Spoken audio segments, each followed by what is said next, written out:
Good morning, good afternoon, good evening, wherever you are. Thank you for joining us today. We're going to do a little bit of a different thing today. We're going to talk with Eliyahu about light and dark, or light and shade, or shadow. What do you think, Eliyahu? Come closer so they can hear you. Yeah, light and darkness can be the jumping off point, I suppose. Okay, so light and darkness. So we are in a time where we constantly see in the news horrible things that are happening. And I was listening today to someone that was talking about it. And then it also occurred to me that the words that we are using, we are seeing all this stuff that is happening. So that means that our eyes are opening, right? So how about you talk about it a bit, Eliyahu? You have good insights. Oh. Well, the more light that gets shed on anything, the more obviously we're able to see what's there. So if we think of light and darkness also as some kind of analogy for good and bad, or good and evil, then it's interesting to note that the more good, or the more light that's focused in our world, in our lives, in the situations that we encounter, means we become more aware of the darkness, or the things that are not good. So awareness is light, virtually. Yeah.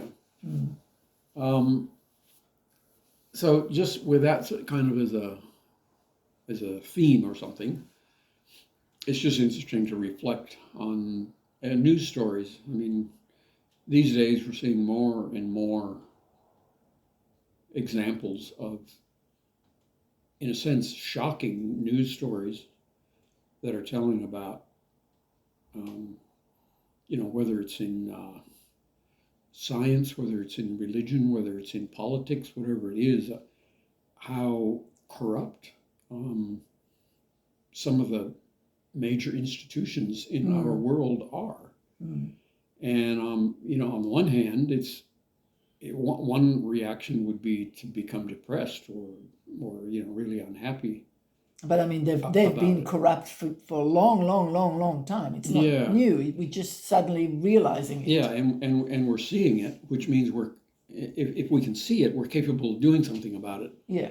Whereas before, when we were, in a sense, blind, or blindfold, or something, or less, there wasn't enough light around to see this. We weren't able to do anything about it. Yeah. So,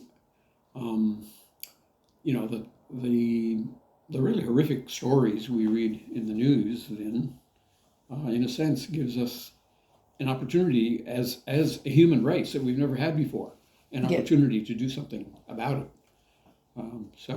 But I mean, a lot of the news, or the things that you see, you as an individual, you can't actually do anything about it.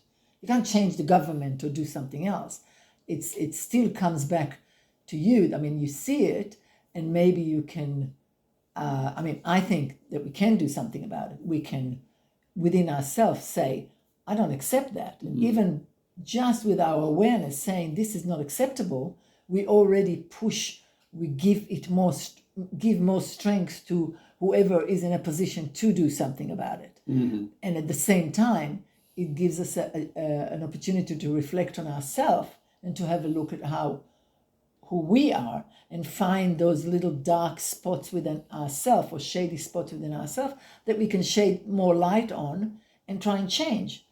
Because as we change those little things within ourselves, we influence the world, we influence the environment around us, and it sort of becomes stronger, because we are, as individuals, become a better version of ourselves. Yeah. Right? So that way, the more individuals there are that are the better version of themselves, the more the individuals that are corrupt or whatever are more cornered, I suppose, or they become, eventually they'll be absolute, they'll be gone because they won't have any room with all that light. And I mean, there's always going to be shadows, though. You can't, if you look outside and you look at a tree, if there's no shade and light, you don't see it. It doesn't look like anything. It looks flat. Yeah. So we need that as a reflection, but we need to decide virtually how to respond and how dark the dark needs to be for us to be able to be light or something like that. Is that right? Yeah. Well, I think in a sense it's a process of growth, a process of evolution, you could say. It's similar in a way to the progression from identifying who deserves what's good with myself and my family. And so good and bad, from that standpoint, really has to do with what's good for me, what gives me an advantage, without even thinking about the fact that what gives me an advantage might give somebody else a disadvantage. Okay. But then when we expand our consciousness, in a sense, to not just me and my family, but maybe the clan or something, then our capacity to see what is actually good and bad is not totally focused on self, but the circle gets bigger, and it goes on to the nation, and maybe in our days we're finally getting to the point where it goes to encompass the world as a whole, but or maybe the universe. But that's not enough, really. I mean, we're learning through science the things we do here have a ripple effect in the universe. And in a sense, until we get to the point of being able to encompass the whole universe in our understanding of good and bad, light and darkness, we're still a work in progress.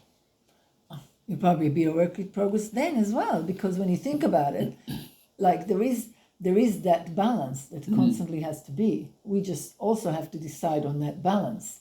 I mean, when someone says that there has to be a dark in order to be able to see the light, we have to decide what is that dark. Nowadays, when we look at the corruption or the things that with kids or all sorts of other things that's been happening that we are seeing that people have done or are doing, more to say, we are in shock because within ourselves we wouldn't think of doing something that bad.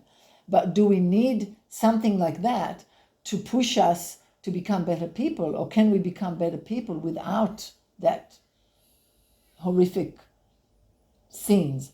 And for myself, I think we can, because we have been developing, and it's only when we developed enough within ourselves were we able to have enough light to open our eyes to see that darkness, right? So we have been able to develop without actually having knowledge. It was lurking in the corner. So I think we can, but I just wonder how much we can develop if there isn't, like, as humans, are we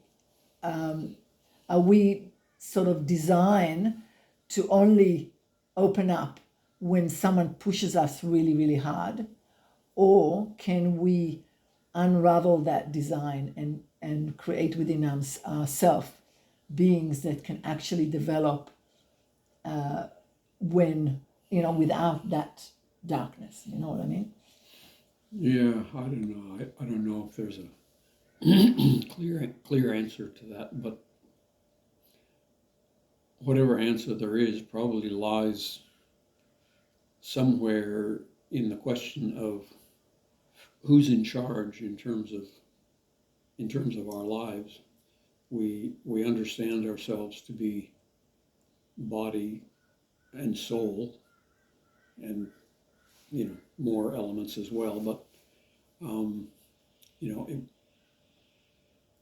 when the body is in charge, in a sense, when it's just my own physical needs driving my behavior, I'm quite short-sighted. I can't see much that the light could illuminate.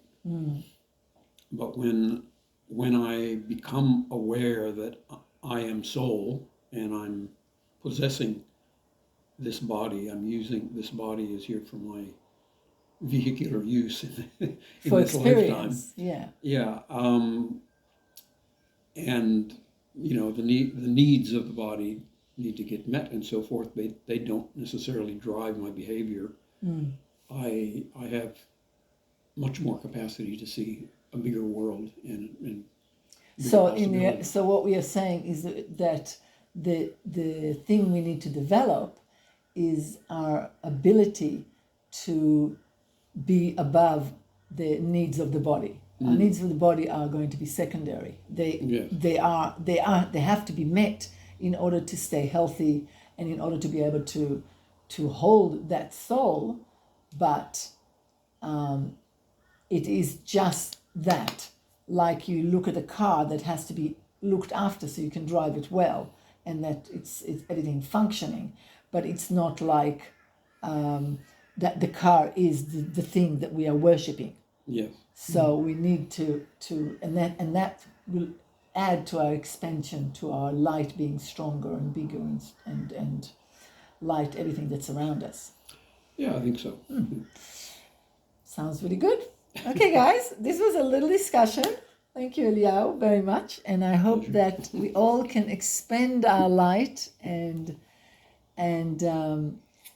feel the strength and the beauty in having that light on.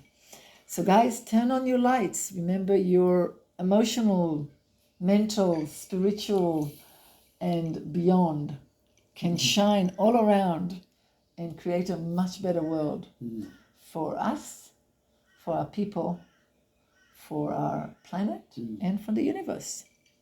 You have a lovely, lovely weekend. And thank you for being with us.